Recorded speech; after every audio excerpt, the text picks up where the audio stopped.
Muy bien, gloria a Dios. Vamos a abrir nuestra Biblia, por favor, en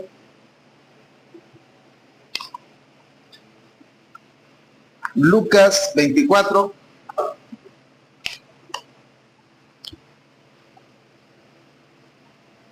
Lucas 24.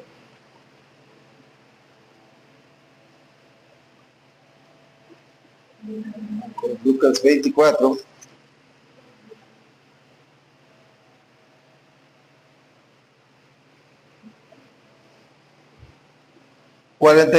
Vamos a leer del 44 al 47. Bueno, hasta el 49 vamos a leer. Lucas 24.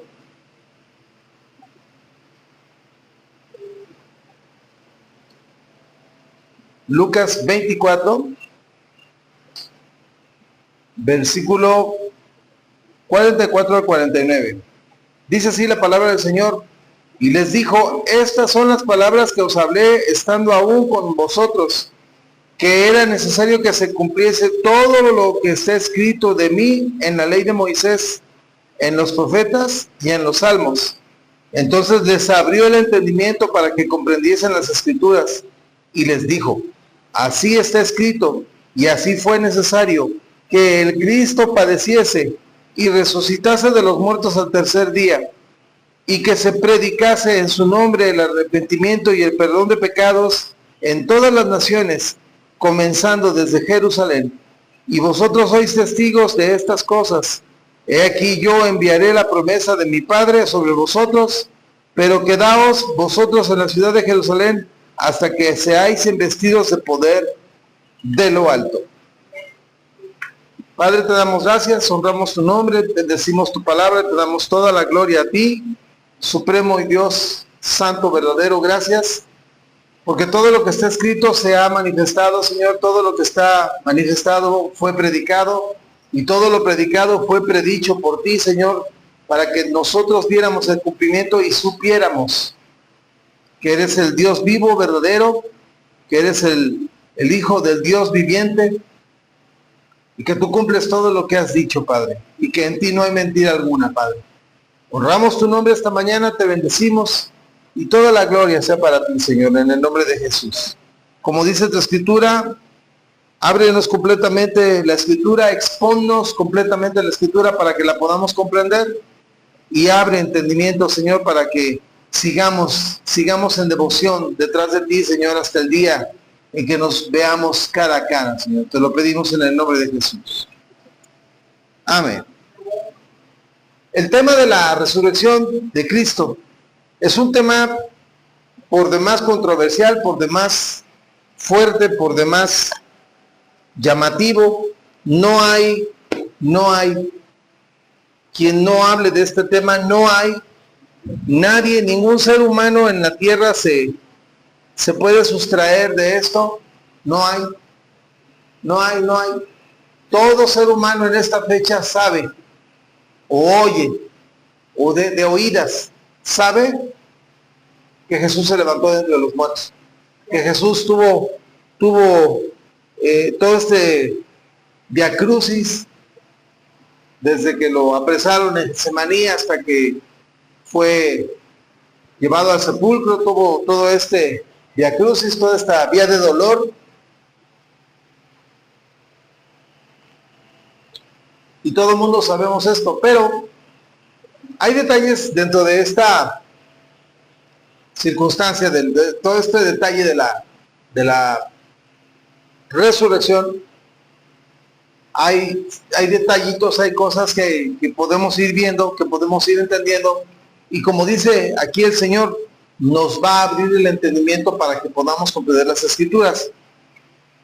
La Biblia dice que la resurrección es una doctrina, no es una cosa del Nuevo Testamento. No es una cosa del Nuevo Testamento. En el Antiguo Testamento vemos la resurrección, por ejemplo, cuando Abraham, en obediencia, lleva a sacrificar a su hijo Isaac, y vemos que pues literalmente, ¿no? Literalmente Isaac regresó de entre los muertos. No es que Abraham lo matara. Los judíos piensan que sí. Los judíos piensan que sí. Pero la Biblia nos dice que antes de darle el golpe para hacerlo morir, un ángel del cielo le habló a Abraham y le habló palabras del Señor y le dijo: ahora sé que temes al Señor, no mates al joven. Porque si en ese momento Abraham pone a su hijo, la redención no se hubiera llevado a cabo. No podía morir un hombre por todos los demás hombres, un hombre común y corriente, un hombre como todos los demás, con pecado, no podía morir. Por eso se detuvo la mano de Abraham. Y en el momento que voltea, le decía yo a Sara, platicábamos ayer de eso, que es que impresionante, porque se encontró a un carnero. No era una oveja, era un carnero, el macho de las ovejas. Y un carnero, por lo regular, según lo que hemos sabido, guía junto con el perro, guía a las ovejas. Todo rebaño de ovejas tiene un carnero, tiene un macho carnero. ¿Para qué? Para que guíe. A él de hecho se le pone un cencerro en el cuello, y cuando él camina se oye talán, talán, y el perro empieza a arrear a las de hasta atrás para que empiecen a andar. Pero el cencerro es el indicador de que el macho de las ovejas va hasta adelante y todas tienen que seguir eso. Y es impresionante cómo voltea Abraham y ve trabado por los cuernos, por las astas, ve trabado en el zarzal a ese animal. Lo ve trabado.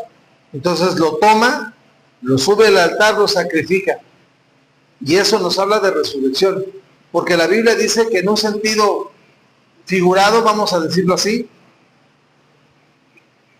Abraham recibió a su hijo de entre los muertos, en un sentido figurado. ¿Por qué? Porque alguien tomó su lugar. Y entonces, en Job, por ejemplo, Job 19, habla algo que yo de verdad me quedé con la boca abierta, me sorprendí. Job capítulo 19, porque lo que es la enseñanza, la doctrina de la resurrección, se sabe desde el huerto del Edén.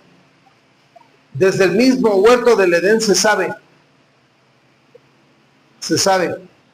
se conoce que iba a venir a morir y a tomar el lugar de los pecadores, morir en su lugar de ellos. Y entonces Job es un libro muy viejo, incluso se sabe, se escribió primero que el Génesis. Es un libro antiquísimo, mucho más que Génesis. Y entonces Job nos dice en el capítulo 19, versículo 25 y 26, lo siguiente. Dice: yo sé que mi Redentor vive, y al fin se levantará sobre el polvo, y después de deshecha está mi piel, en mi carne he de ver a Dios. Job escribe esto, y uno, si no pusiéramos atención, lo leemos así de corridito, como que pues está hablando de una forma poética, de que pues sí, antes de morir va a ver a Dios, ¿no? Y antes de perecer le va a ser permitido ver el reino donde va a entrar, ¿no? Pero en otras versiones está muy interesante cómo dicen otras versiones. Por ejemplo, la versión Vulgata dice así: porque yo sé que vive mi Redentor y que yo he de resucitar del polvo de la tierra en el último día. Entonces ya tiene más sentido. Ahora recuerde, Job es un libro mucho más antiguo que lo que se escribió de Génesis. Más antiguo todavía. muchos años antes de que Moisés siquiera naciera o hubiera pueblo de Israel. Entonces, dice aquí, yo sé que mi Redentor vive, yo sé que vive mi Redentor y que yo he de resucitar del polvo de la tierra en el último día. Luego el versículo 26 de la misma versión Vulgata dice lo siguiente: y de nuevo he de ser revestido revestido de esta piel mía, y en esta mi carne veré a Dios. Yo lo sé, yo sé. Él está hablando de resurrección, él está hablando de morir y resucitar. Él está hablando de que lo enterraron, se lo comieron los gusanitos, regresó a la tierra, pero Dios con su poder lo va a levantar de la tierra una vez más. Lo va a levantar al mismo Job. Lo vamos a ver. Váyase emocionando, váyase haciendo la idea, emociónese, porque a muchos héroes bíblicos los vamos a conocer. Y no crea usted que los vamos a tener en un panel ahí, miren, estos son los héroes de la fe, admírenlos. No, van a caminar entre nosotros, como comunes y corrientes. Van a caminar entre nosotros y se van a codear con nosotros y nos vamos a poder acercar a preguntarles todo lo que pasaron y lo que vivieron. Y acostúmbrense. El versículo 25, en otra versión, la nueva versión, la nueva traducción viviente, dice lo siguiente, me gustó mucho: yo sé que mi Redentor vive y que al final triunfará sobre la muerte. Lo deja ver como que ahora la muerte tiene ese poder. La muerte puede tomar victoria de nosotros por ahora. Yo sé que esto va a cambiar. Yo sé que esto va a dejar de ser. Yo lo sé, porque Él se va a levantar. Entonces, nos quedamos con esta primera idea de que la doctrina de la resurrección viene desde el Antiguo Testamento, de que Dios levanta a los muertos, les vuelve a dar vida, viene desde el Antiguo Testamento. Es una doctrina que ha persistido por los siglos y que sigue ahí, y que haríamos bien en estar estudiando, buscando todo lo que dice acerca de la resurrección, porque eso es lo que va a pasar. Por eso el apóstol Pablo, con toda libertad, nos escribe todo lo que se sabe acerca de la resurrección, tanto en la carta a los tesalonicenses como en la carta a los corintios, e incluso retoma algunos puntos en la carta a los romanos también. Es una doctrina muy importante. ¿Por qué? Porque esta doctrina nos habla de que si tú como ser humano vas a resucitar, es gracias a quien es la resurrección y la vida. Jesús no es simplemente Jesús el Mesías y ya, o sea, no. Él es el autor de la vida, Él es quien puede devolverle la vida a lo que sea, cuando sea, como sea, según su voluntad. Otro pasaje que podemos ver también está en los Salmos, capítulo 49, vayamos allá. Salmos 49. Salmos 49, versículo 15. Salmos 49, versículo 15. Rápidamente. Salmos 49, 15 dice así: pero Dios redimirá mi vida del poder del sepulcro, porque Él me tomará consigo. El salmista nos está una vez más diciendo lo que esta doctrina de la resurrección es. Mi Redentor. Qué importante es entender, leer, comprender, como lo está diciendo. No está hablando de mi amigo, no está hablando de mi compadre, no está hablando de redentor. Redentor es una palabra que significa abogado, que puede abogar por ti. Dice mi abogado. Mi abogado. En Job leímos que es mi Dios. Acá leemos mi abogado. Todo apunta a la persona de Jesús. Todo apunta a la persona de Jesús. Es tu Dios, es tu redentor, es tu abogado, es tu defensor. Es nuestro soberano rey.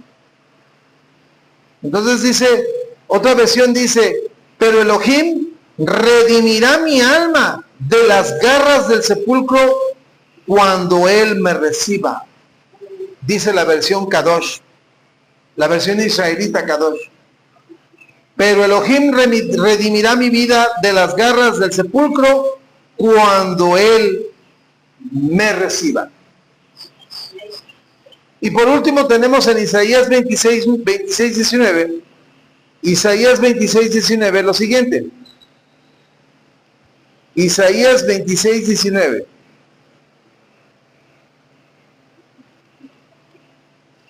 Isaías 26, 19 dice lo siguiente.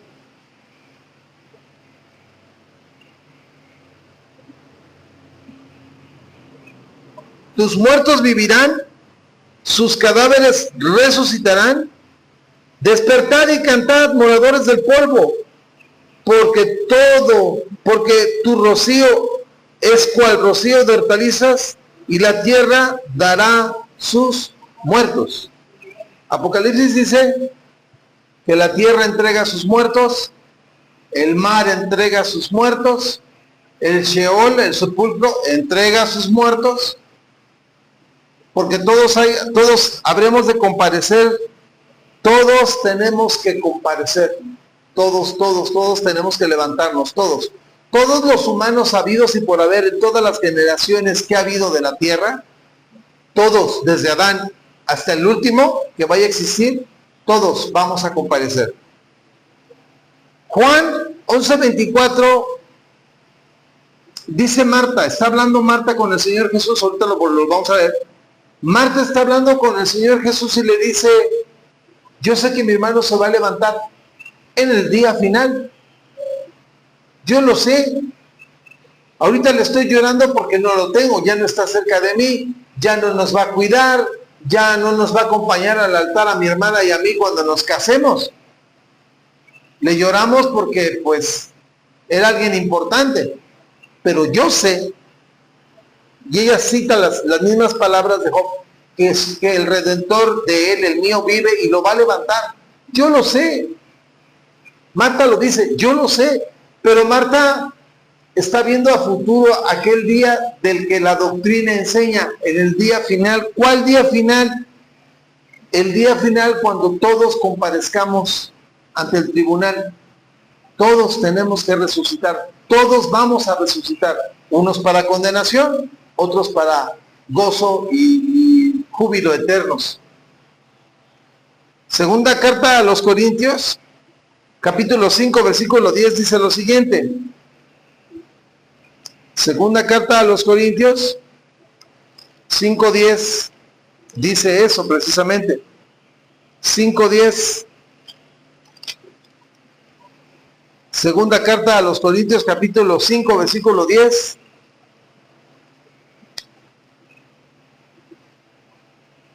Dice lo siguiente.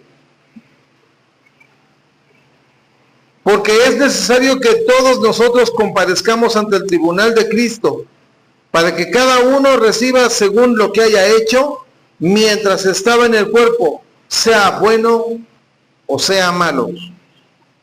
Y eso me gusta porque el apóstol Pablo también dice que Dios no hace acepción de personas. La Biblia dice que Dios no hace acepción de personas. Buenos y malos van a resucitar. Buenos y malos van a resucitar. Se van a levantar. Así que pierda usted cuidado. Ya no los extrañe tanto a sus parientes que ya se adelantaron, ya no los extrañe tanto. Los va a volver a ver. No los extrañe tanto. Al contrario, piense que son unas vacaciones de ellos. Piense que son unas vacacioncitas de que, ay, sí, que bueno, ya era necesaria estas vacaciones.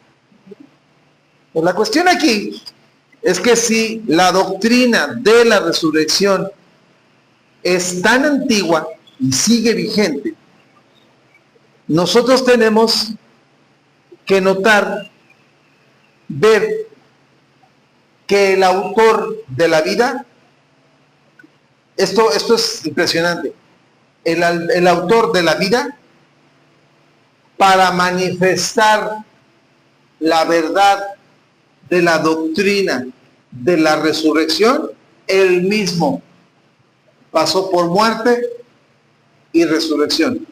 Él mismo, el autor de la vida. Esto es maravilloso. Job dice, no lo vamos a leer, pero los salmos dicen que él estaba ahí ordenándolo todo. Proverbios capítulo 8 también lo dice, que él estaba ordenándolo todo, poniendo las medidas, los pesos, las balanzas, los soportes de todo el universo. Y hasta ahí lo interesante de esto. ¿Por qué? Porque se lo está poniendo y todo. ¿Dónde está lo que impresiona? Que cada cosa que está en el universo, en la creación, en la eternidad, que tiene materia, moléculas, ocupa carbono, zinc, cobre, oro, lo que sea que ocupe, es un material que Dios creó para conformar su estructura.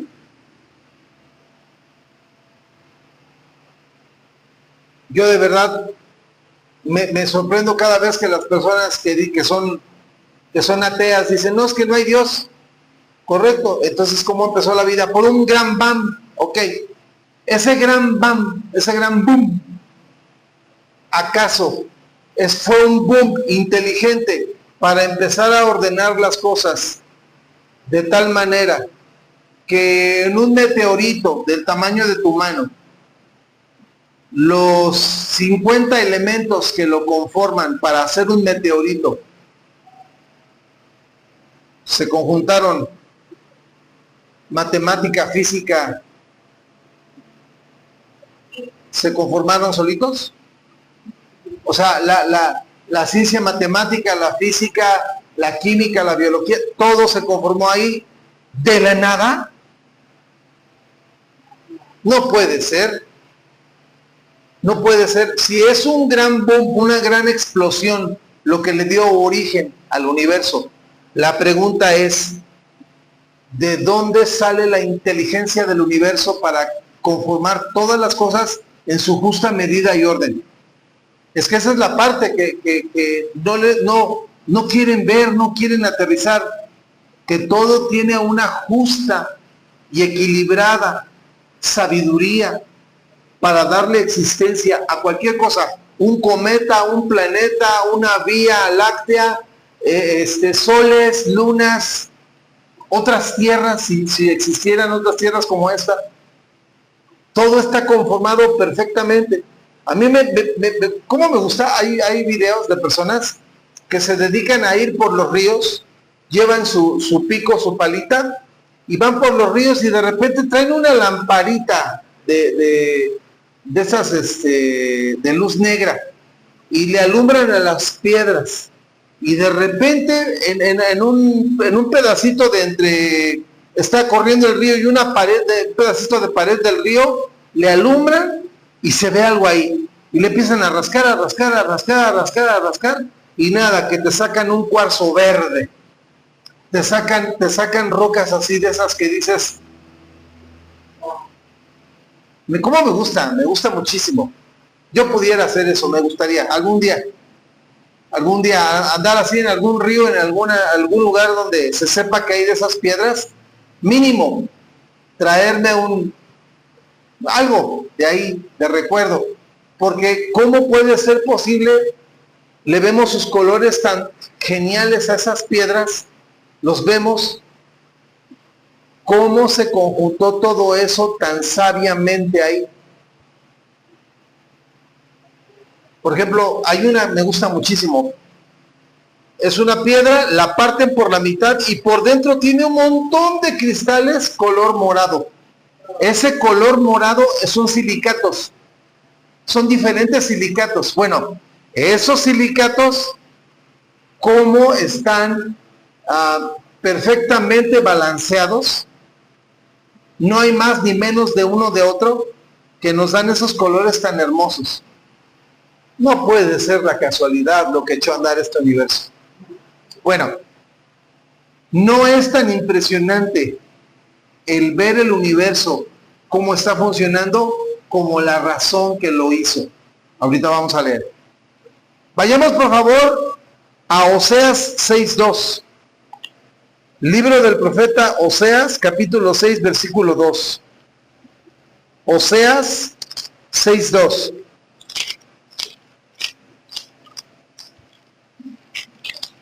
Oseas 6:2.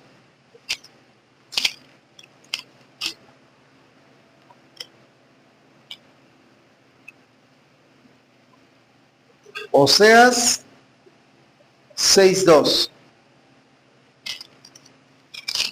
Está antes de Joel, por si no lo encuentra. Oseas 6:2. Oseas 6:2 dice lo siguiente: nos dará vida después de 2 días. En el tercer día nos resucitará y viviremos delante de él.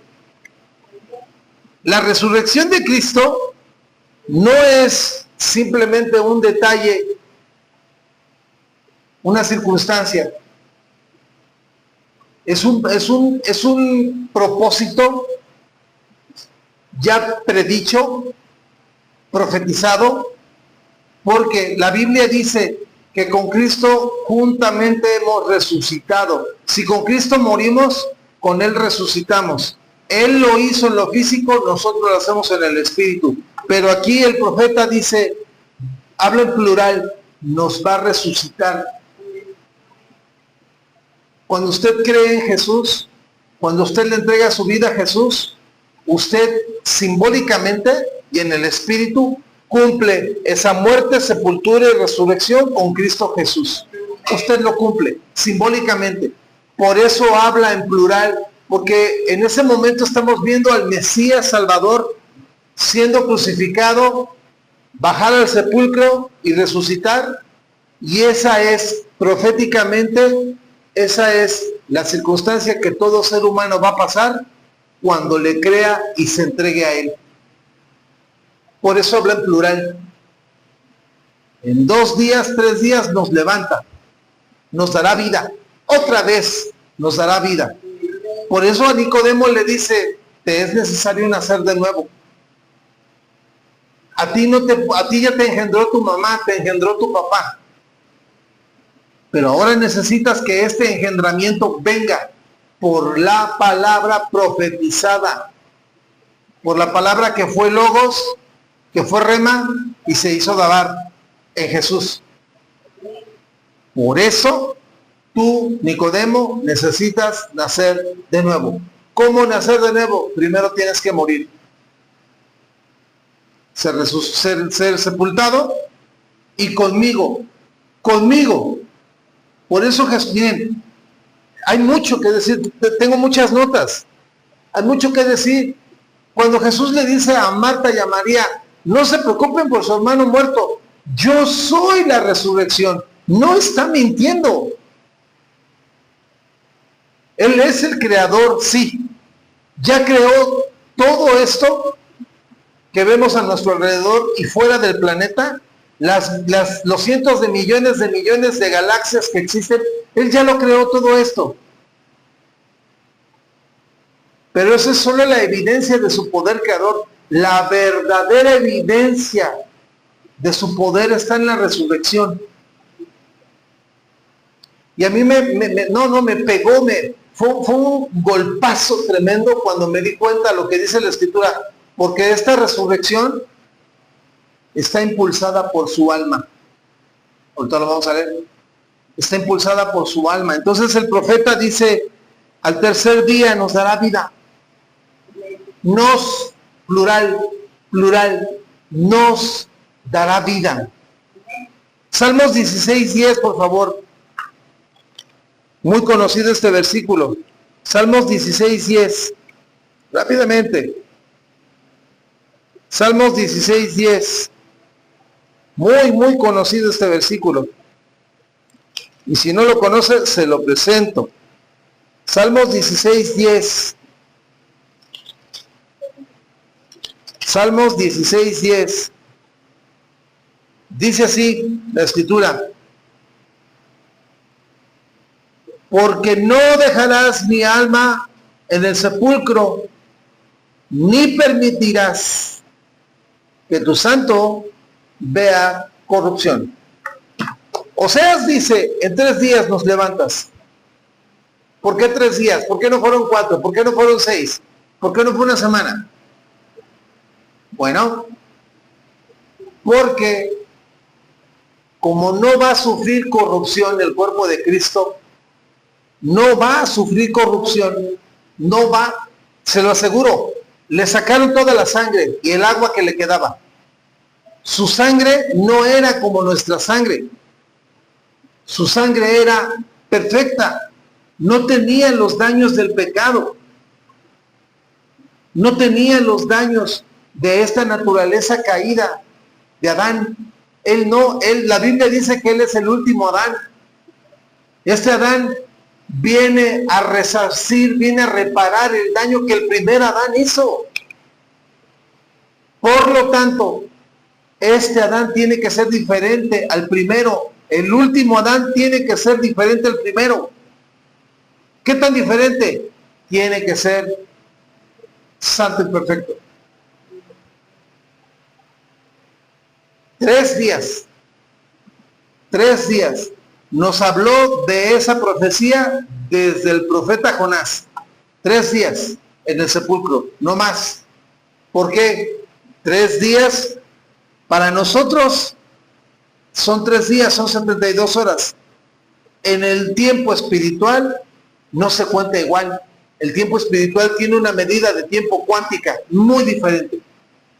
Bajó al centro de la tierra, donde se encuentra el sepulcro, donde estaba el seno de Abraham, a predicarle a todos los que estaban esperando la redención. La redención no solo era para las personas que están vivas.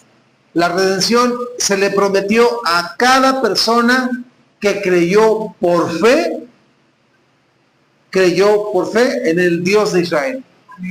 Para cada persona que creyó en el Dios de Israel, al modo del Dios de Israel, como Abraham lo enseñó, como Moisés lo enseñó, como Josué lo enseñó, todos esos héroes de la fe, así como lo enseñaron, y quien creyó y murió con una promesa: tú serás redimido, tú serás sacado. Espérame aquí un momento, aquí en el seno de Abraham, no en el infierno, en el seno de Abraham, espérame aquí un momento, espérame un tiempo, espérame, en lo que se cumple el tiempo para que los demás creyentes vengan. Por eso la resurrección, porque para ellos, esta redención ya se operó cuando vieron al Mesías llegar al seno de Abraham y decirles: aquí está lo que se les prometió. Vean las marcas de los clavos, vean las marcas en mis pies, vean el costado traspasado. Yo soy a quienes ustedes estaban esperando, soy yo, el gran yo soy. Entonces en ese momento, todos llenos de gozo, son arrebatados al tercer cielo, a la gloria del Señor. Son llevados. Ahora los que estamos esperando somos nosotros. Ahora somos nosotros los que estamos esperando. Ellos ya esperaron. Hasta antes de Cristo ellos estuvieron esperando. Nosotros estamos después de Cristo. ¿Qué estamos haciendo? También estamos esperando. ¿Cuál? Que se complete la redención que nos ha prometido. La redención no deja de moverse, no es estática. La redención está moviéndose. es dinámica. Para ellos que estaban en el sepulcro, llegó el momento de irse. Para nosotros no tarda el momento de irnos también. Y dice la Escritura en Tesalonicenses, al final el sonido de la trompeta, con voz de mando, con voz de arcángel y trompeta de Dios, dice, vamos a subir, vamos a ser llamados, y en el que despegues tus pies de la tierra y vayas a recibir al Señor en el cielo, tú serás transformado. Porque esa es la promesa de tu redención. Tú hoy, creyente, hijo de Dios, hija de Dios, hoy, tú moriste, fuiste sepultado y resucitaste con Cristo Jesús. La Biblia dice que en este periodo de tiempo que estás esperando, te estás santificando. En este periodo de tiempo tú vives santificándote, vives apartándote del pecado, vives apartándote del mundo, vives apartándote de las pasiones que pelean contigo en tu alma, en tu cuerpo. Y esa santificación tiene su completo cumplimiento en el arrebato. Ellos esperaron hasta antes de Jesús, esperaron al Mesías. Nosotros después de Jesús ya vimos al Mesías en carne y sangre, vivo, resucitado. Ahora estamos esperando su regreso. Digámoslo así, estamos caminando por este valle de sombra y de muerte. Vamos cruzando nada más. Nada más. Pero vamos camino a la gloria. Aleluya. Isaías 53, 10 y 11, quiero que lo vea conmigo. Isaías 53, vayamos allá. Isaías 53.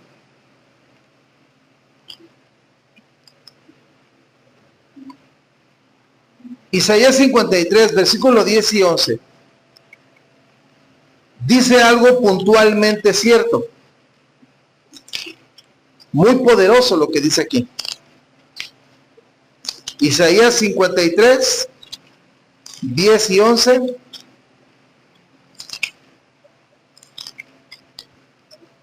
Isaías 53, 10 y 11. Se lo leo.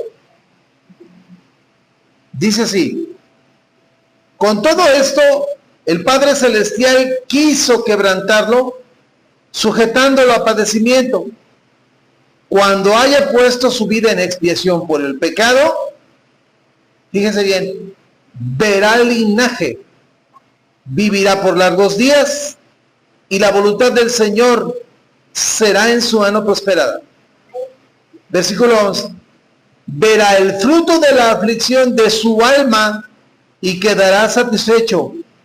Por su conocimiento justificará mi siervo justo a muchos y llevará las iniquidades de ellos. Muy bien. La palabra aquí nos está diciendo, por medio del profeta Isaías, que esto fue voluntad de Dios. No crea usted que a Jesús lo agarraron, ¿verdad? Mal parado, descuidado, y lo atraparon y lo llevaron delante del Sanedrín para que fuera juzgado, y después delante de Pilatos, y después delante de Herodes, y luego otra vez con Pilato, y otra vez con... No. Todo esto es un plan preconcebido. Todo esto estaba profetizado. Los golpes, las injurias, los clavos, la corona de espinas, hasta el título que pusieron arriba de su cabeza en la cruz, en 3 idiomas, Jesús, Rey de los Judíos, que a nadie le gustó, pero el soldado romano dijo, está escrito lo que está escrito, o sea, te aguantas, esto es así. Bueno, nosotros vemos toda esta pasión y todo este dolor y sufrimiento, pero la Biblia dice que esto era así porque el Padre quiso. ¿Para qué nos somete a tanto dolor, sufrimiento y demás? Jesús lo dijo en el Evangelio. Si la semilla que tú vas a sembrar, que te trae fruto, si la semilla no cae a tierra y muere, no puede dar fruto. Toda semilla que tú tengas en tu mano lleva en ella potencialidad, lleva en ella propósito, lleva en ella poder. Pero si no se muere y se vivifica, le explico. Hay pues no es árbol, realmente es una rama, no es árbol, no es árbol. El bambú no es árbol, es rama, no está considerado como árbol. No es, vamos, no está dentro de los maderables, pues sí lo usan para hacer cosas, pero no está considerado como un árbol. Bueno, la persona que siembra bambú, semilla de bambú, sabe que en 6 años tiene que esperar 6 años para que el bambú salga. Lo siembra, cierra la tierra y ya nada más se dedica a esperar 6 años. Al 7º año el bambú sale de golpe, ¡pum!, para arriba. Porque primero se muere la semilla y esa semilla ahí mismo se vivifica con los nutrientes de la tierra, se vivifica, muere a su forma de semilla, se vivifica con los nutrientes de la tierra, y nosotros cuando vemos que brota de la tierra es cuando la vemos ya vivificada. Por lo mismo que la enterramos, es el mismo poder que la vivifica. A Jesús le pasó lo mismo.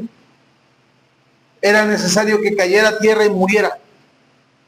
¿Para qué? Para que en esos 3 días ahí llevara su fruto. De hecho, él ya tenía fruto, ya venía dando fruto, venía dando las primeras cosechas. Cuando los discípulos, cuando las prédicas en todo lugar, que se levantaban creyentes detrás de él, ya venía dando pequeños renuevos. Pero el golpe final fue cuando resucita de entre los muertos para llevar fruto por la eternidad. Yo meditando en esto, yo dije, Señor, convengo. Él es la resurrección, no hay forma de matar la vida. La vida como Él es, no la puedes matar. No es posible quitarle la vida, a menos que Él se entregara y pasara por todo lo que lo vimos pasar en el Evangelio. A menos de eso, no puedes matarlo. No puedes matarlo, es la esencia de la vida. Y además, es tan poderosa la esencia de la vida que le da, Él puede resucitar, puede otorgarle vida a lo que tú y yo vemos que está muerto. Él le puede otorgar vida, tiene el poder. Tuvo que caer a tierra y morir para llevar el fruto que Dios dijo que iba a llevar. Entonces, aquí me llama mucho la atención y me impactó, sobremanera me golpeó el hecho de que dice, verá linaje. Verá linaje. Jesús no se casó. No tomó a una mujer para hacerla su esposa y hacer una generación de seres humanos nacidos a partir de él. Eso hubiera sido aberrante, porque hubiera sido una generación de seres humanos que jamás morirían. Eso hubiera sido aberrante, eso no. No, además los hijos que él tenía pensados no eran por voluntad de hombre o de mujer. No, eran voluntad del Padre Celestial. Estos hijos que iban a nacer no nacen por voluntad carnal, nacen por voluntad del Padre. Entonces, ¿cómo es que verá linaje? Bueno, ahí cuando dice la palabra linaje, está hablando de semilla, fruto, posteridad, descendencia. ¿Cuál descendencia? ¿Cómo nacen? Vayan y predíquenles. Reciben, guíenlos, hagan los discípulos. Jesús le dijo a Nicodemo, te es necesario nacer de nuevo. Tú conoces la palabra, pero no has sido engendrado por la palabra. Tú conoces el proceso que la palabra tiene, pero nunca se te ha aplicado a ti. Por eso la Escritura dice ahí en Lucas 24, del 45-46 que leímos, dice que se te tiene que abrir el entendimiento, dice que tienes que tener un corazón dispuesto, dice que Él es el que te da a entender. No puedes, imagínese un bebé tratando de nacer por sí mismo. No se puede. No se puede. Entonces cuando dice que verá linaje, está hablando de que verá descendencia. Isaías 8:18, acompáñeme rápidamente ahí mismo en Isaías. Isaías 8:18, para que vea. Empieza el libro de Isaías y en el capítulo 8 dice algo tremendo, bárbaro. Algo que cimbró, mi cabeza la cimbró. Porque 8:18 dice de la siguiente manera: he aquí yo, hablando Jesús, he aquí yo y los hijos que el Señor me dio. Somos por señales y augurios para ustedes. Pero tremendo. Yo cuando leí ese versículo, me apropié de él. Dije, ese es el trabajo de la resurrección. Regresar de entre los muertos para poder manifestar su linaje. Por eso Jesús no se podía quedar en el sepulcro. Porque en el sepulcro se estaba terminando de cocinar la voluntad de Dios. Él resurge de la muerte, sale victorioso del sepulcro y ahí está toda su descendencia hasta el día de hoy. Aquí delante de mí hay descendientes de este amor, de esta pasión que Cristo tuvo. Somos un milagro. Dije, somos un milagro. Somos un milagro. Somos personas que nacieron 2 veces y van a morir una nada más.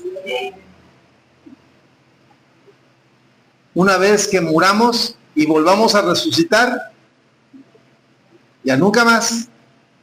Adiós muerte, ¿dónde está tu aguijón? ¿De dónde está tu presunción, muerte? ¿Dónde está? Tanto que presumes, que destruyes, separas y divides.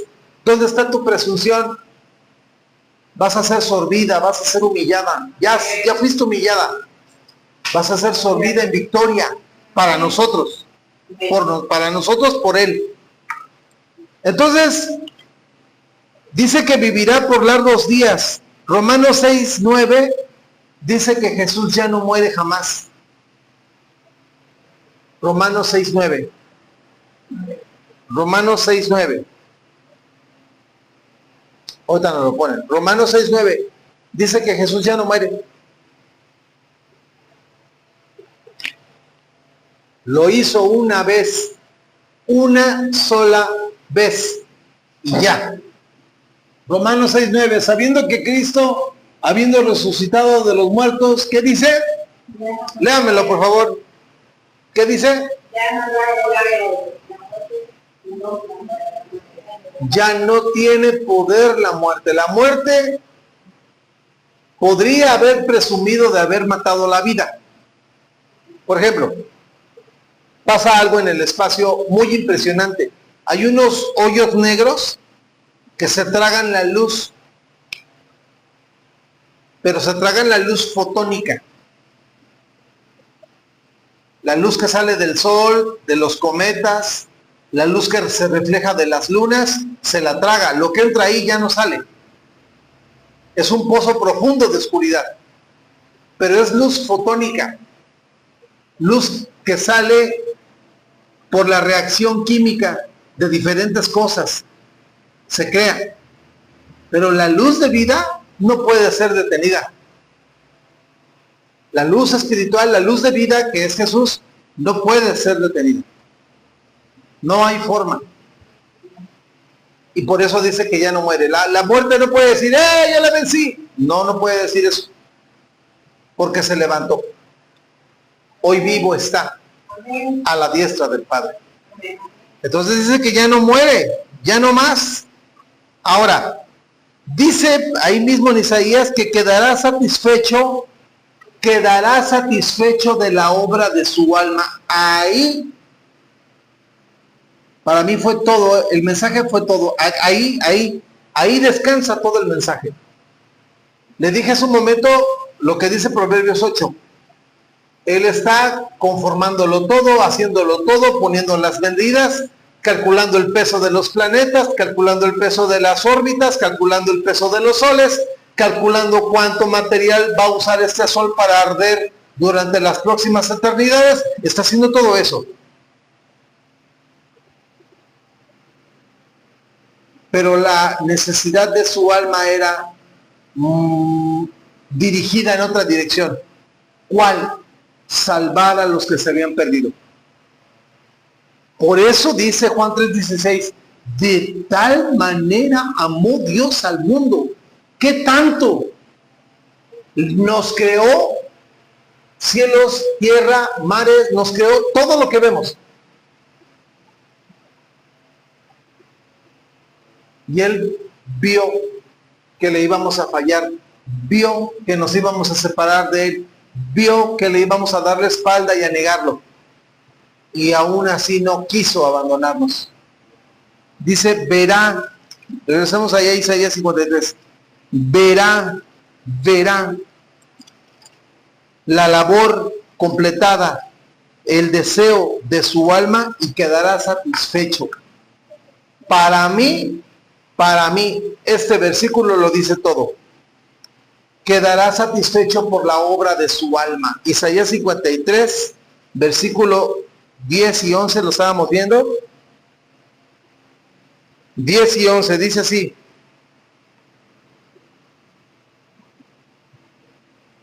Cuando haya puesto su vida en expiación por el pecado, verá linaje, vivirá por largos días, la voluntad del Señor será en su mano prosperada, verá el fruto de su aflicción y quedará satisfecho. Verá la aflicción de su alma. ¿Cuál era la aflicción de su alma? Ve usted, de repente le nace a usted el deseo de fresas con crema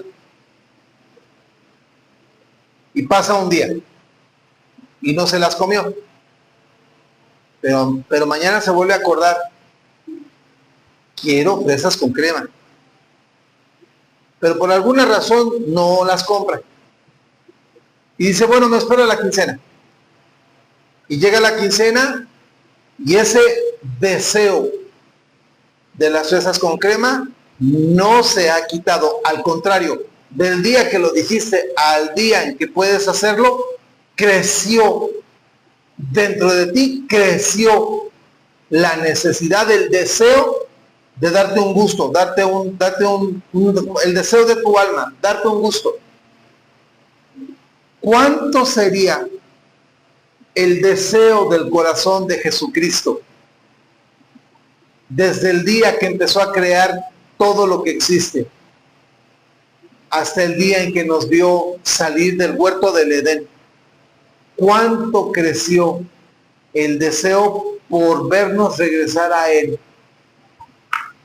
De tal manera amó Dios al mundo.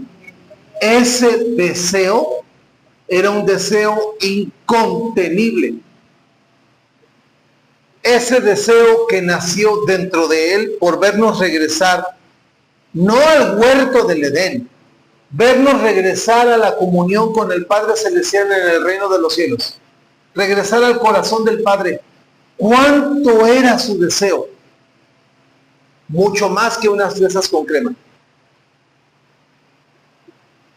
Yo algún día, Sara estaba embarazada de Jonathan y pasamos por un lugar donde vendían pollos rostizados. Y curiosamente todo se conjuntó. El embarazo de Sara, traía yo dinero y pasamos por donde estaban los pollos.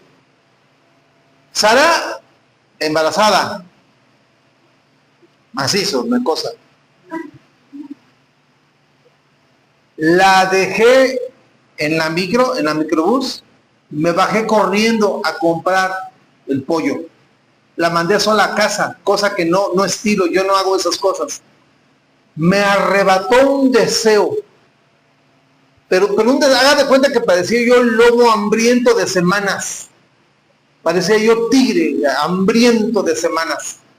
Bajé, me compré mi pollo y me eché a correr a la casa para alcanzar a Sara. Sara ya había llegado y todo. Me dijo, cómete eso por allá, el olor me hace que se me revuelva la panza. Era tanto el deseo por comer el pollo que me lo acabé solo. Yo solo me comí un pollo. Pero una cosa de chom, chom, chom, ñam, ñam, ñam, ñam, ñam. No me harté de pollo. ¿Cuánto fue el deseo de Dios en el corazón de Jesús? ¿Cuánto fue el deseo de vernos regresar a la comunión con el Padre? ¿Cuánto ardor hubo ahí? Más que todos los dolores de la cruz y la separación con el Padre. Más. Era más grande el ardor por vernos regresar a Él que los dolores, el sufrimiento, la vergüenza y los dolores de la muerte de haberse separado con el Padre. Debe usted entender, cuando dice Eli, Eli, lama sabactani, ¿por qué dice, Dios mío, ¿por qué me has abandonado? Lo abandona, lo deja, por un breve momento quita su vista de él desde el cielo, porque ya lleva todos nuestros pecados. Es el criminal confeso más grande de la historia en ese momento.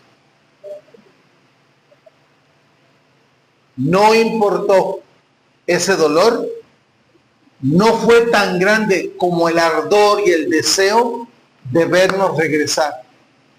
¿Por qué se levanta Jesús entre los muertos? Porque la resurrección tenía que ver sus frutos. Recuérdelo. Cuando le digan, ¿por qué se levantó Cristo de entre los muertos? Ah, es que es Dios. Es que es el Hijo de Dios. Es que es un ser divino. Es que la muerte no tiene poder sobre él. Y usted le puede añadir, para ver la obra terminada y los frutos, los dividendos de ese trabajo.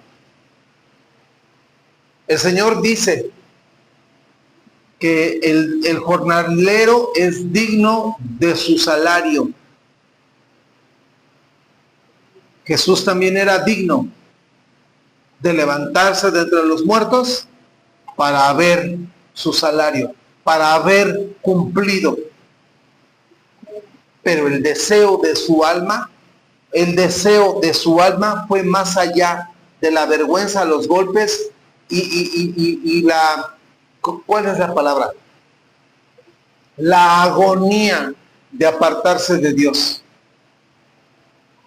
Vivió separarse de Dios con tal de podernos llevar a todos nosotros después a los pies del Padre. No lo dudó. Todo el mundo dice, porque no saben, no entienden esto tan profundo, no lo entienden. No, es que en el huerto de Getsemaní como que se nos andaba rajando. No, la carne era débil, pero lo estaba moviendo la pasión, el deseo de atraernos otra vez a Él, llamarnos a Él otra vez, abrir el camino para que pasáramos sanos y salvos. Una vez más. Quedará satisfecho por la obra de su alma. Fíjese qué interesante, le decía yo a Sara. Muchos trabajamos toda la quincena. Cuando llega la quincena y ves tu chequecito en la mano o ves en tu cuenta de banco, ves el balance digital y te sientes, qué bueno. Ahí te están pagando por la labor de tus manos, por el trabajo de tus manos. A Jesús se le pagó por el deseo de su alma. Un deseo genuino de traer a los pecadores a los pies del Padre arrepentidos. todos arrepentidos a los pies del Padre. A ti y a mí nos pagan por la labor de nuestras manos. A Jesús le pagaron por el deseo de su alma, no por la labor de sus manos. Porque la labor de sus manos fue hacer todo el universo. Ya está hecho. No, aquí es algo más sublime y grandioso. El deseo de su alma. Acompáñame ahí, Juan 18:37, por favor. Rápidamente. Juan 18:37. Evangelio de Juan, capítulo 18, versículo 37. Cuando te digan, qué desperdicio, ¿por qué murió? No, pudo haber hecho algo más interesante.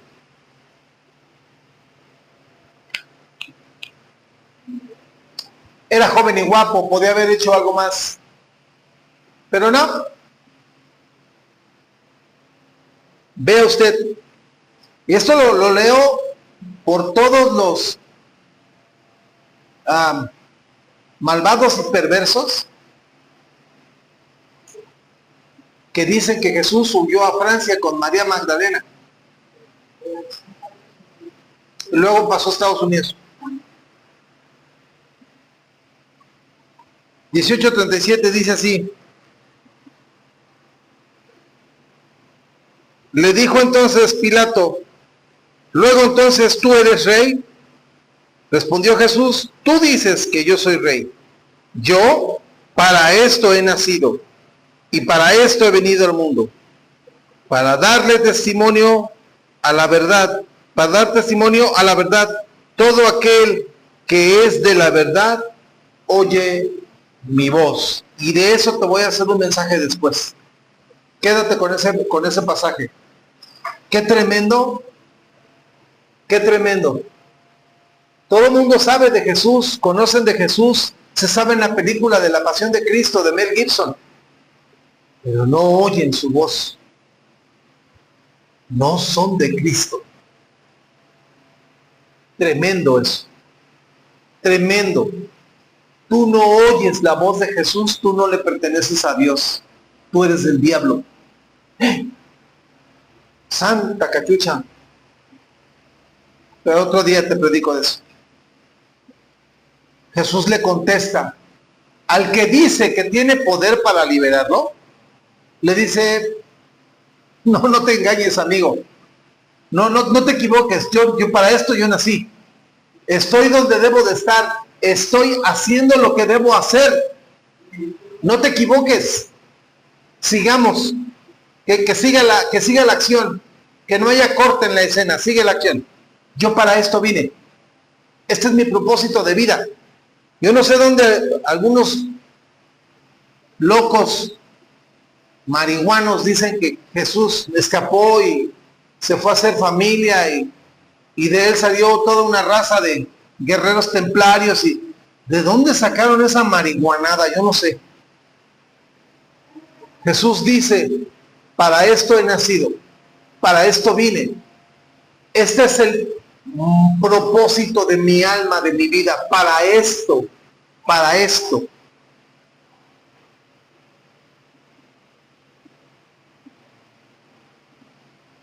Juan 19, por favor, ahí mismo, capítulo 19, versículo 28 al 30.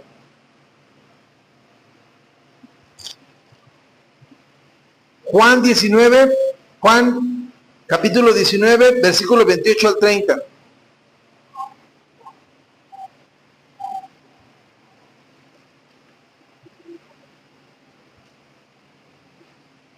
Dice lo siguiente.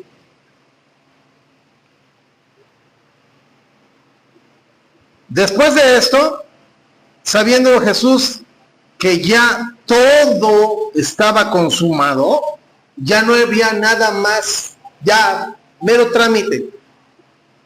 Dijo, para que la escritura se cumpliera, tengo sed.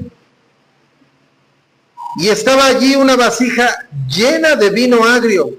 Entonces ellos empaparon en vinagre una esponja y poniéndola en una caña, se la acercaron a la boca. Cuando Jesús hubo tomado el vinagre, dijo, consumado es, y habiendo inclinado la cabeza, entregó el espíritu. Los que leen el Evangelio siempre pasan de corridito esto, no lo entienden. Pero hoy usted lo va a entender. Hay una sensación, antes de morir, de amargura. Dicen los expertos, los que saben de todas estas cosas pues cómo se muere una persona y todo esto, se me olvidó el nombre. Los tanatólogos dicen, gracias, que antes de morir, tú experimentas una sensación de amargura, sobre todo si te vas de este mundo sin haber resuelto algunas cuantas cosas. Si te vas de este mundo sabiendo que fuiste mala persona, mal padre, mala madre, mal hijo, que fuiste un criminal, que fuiste, pues dicen que esta sensación invade a las personas. Por eso los estertores de la muerte, de que no quiero porque sienten horrible. Cuando Jesús, para que se cumpla la escritura, dice, tengo sed, lo dice en voz alta, tengo sed, le ofrecen vino agrio. ¿Por qué esta figura? Porque es el momento en el cual la escritura dice que solo lo contuvo en su boca, no lo tragó, lo probó, lo paladeó nada más, no se lo tragó.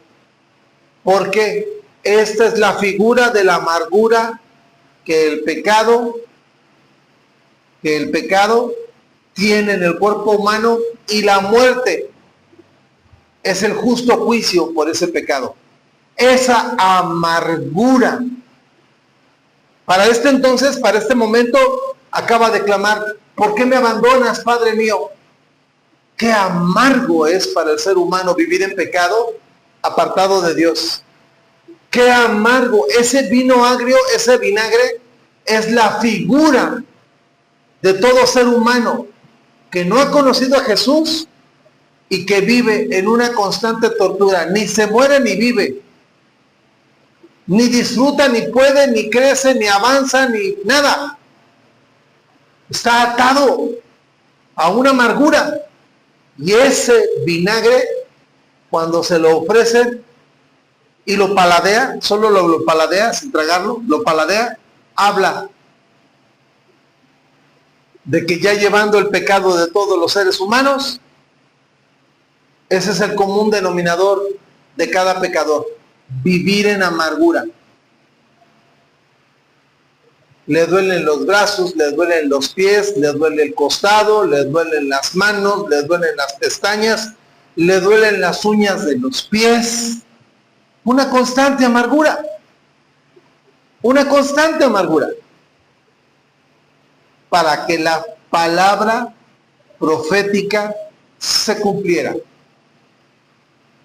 Para que los seres humanos notáramos cuán amargo es estar separados de Dios. Cuán amargo es vivir este valle de sombra y de muerte. Qué amargo es cada día. Cada día. Está demostrado científicamente. Hay personas que tienen una depresión crónica muy rara, porque están anhelando que llegue el viernes a las 6 de la tarde para ser libres de trabajo, libres de obligaciones, irse a algún bar, irse a algún lugar, hacer algo. Sábado hasta tarde duermen, pero el domingo a las 6 de la tarde regresa esa tristeza, esa amargura regresa, porque otra vez se sienten que tienen que volverse a poner los grilletes y tienen que volver a cumplir la misma rutina que tienen todos los días. ¿Qué amargura es eso? ¿Qué amargura es eso? El vinagre es la figura del sabor amargo que provoca estar a un paso de la muerte. Lo probó tuvo la sensación en sus labios del agrio sabor de la muerte que el pecado provoca en los seres humanos. Hebreos 2:9, por favor.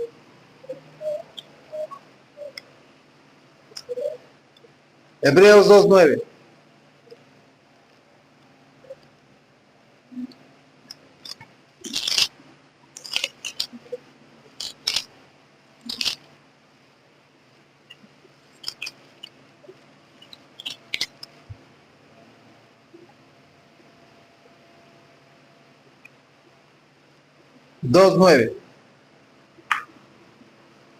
Pero vemos a aquel que fue 2:9. Dice, pero vemos a aquel que fue hecho un poco menor que los ángeles, a Jesús, coronado de gloria y de honra, a causa del padecimiento de la muerte, para que por la gracia de Dios probara, paladeara, percibiera, sintiera con todas sus sensaciones, paladeara la muerte por todos nosotros.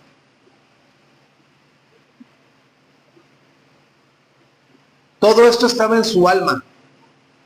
No le importó tanto padecer todo esto como el peso de la pasión de su alma por ver la cosecha que venía. ¿Por qué se levanta de los muertos? Para presenciar en vivo y a todo color toda la labor de su alma. ¿Por qué se levanta de los muertos? Porque está profetizado. ¿Por qué se levanta de los muertos? Porque Él es la vida. No puede ser detenido. El sepulcro no lo puede retener. No puede encarcelarlo, no puede tenerlo, no puede. El sepulcro no tiene más poder que ese. Encerrar por un breve tiempo a aquellos que no están entre nosotros.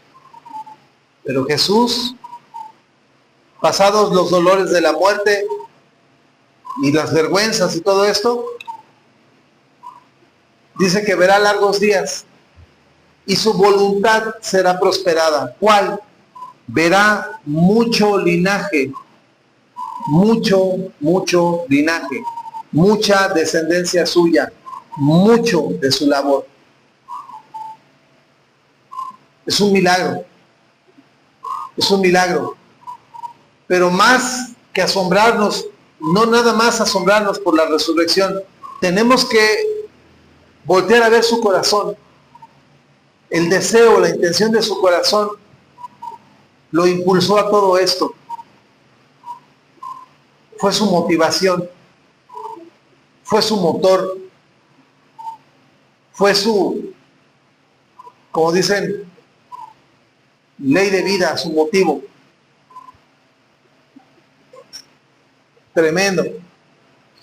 Y por eso le agradecemos. Por eso le honramos en un día como hoy. Y le damos gracias. Gracias porque quiso hacerlo. Quiso hacerlo. No era un simple deseo, no era un arrebato de locura. Era algo que estaba contenido ahí, esperando salir y dar a luz. Te damos gracias, Señor. Y te bendecimos en el nombre de Jesús. Toda la honra y la gloria sean para ti, Señor. Todo el honor y el poder. Grande eres tú, Señor. No se habla de otro Dios que haga algo parecido a ti. No hay. En ninguna mitología, de ningún país, de ningún lugar. No hay un Dios que tenga tanto amor, tanto deseo, tanta pasión, tanto poder, tanto valor de hacer un lado la vergüenza, el dolor, el sufrimiento y aún la agonía de separarse del Padre, con tal de traer a los hijos a su gloria, con tal de traer a los que estábamos perdidos a los pies del Padre, perdonados y justificados, redimidos y santificados. ¿Quién es como tú, Señor? No hay Dios como tú en ningún lugar. Nada se compara a ti, Señor. Y en esta mañana te queremos dar toda la gloria, darte la honra. Y Señor, úsanos. Úsanos para la honra y la gloria de tu nombre, de tu poder. Úsanos, Señor, para que el extendimiento de tu reino siga, Señor. Para que nosotros también, con nuestra vida, podamos corresponder al hecho de que tú nos diste tu vida, Señor. Diste tu vida por nosotros. Te agradecemos, te honramos. Que toda la gloria y la honra sean para ti en el nombre de Jesús, Señor. Amén, amén y amén.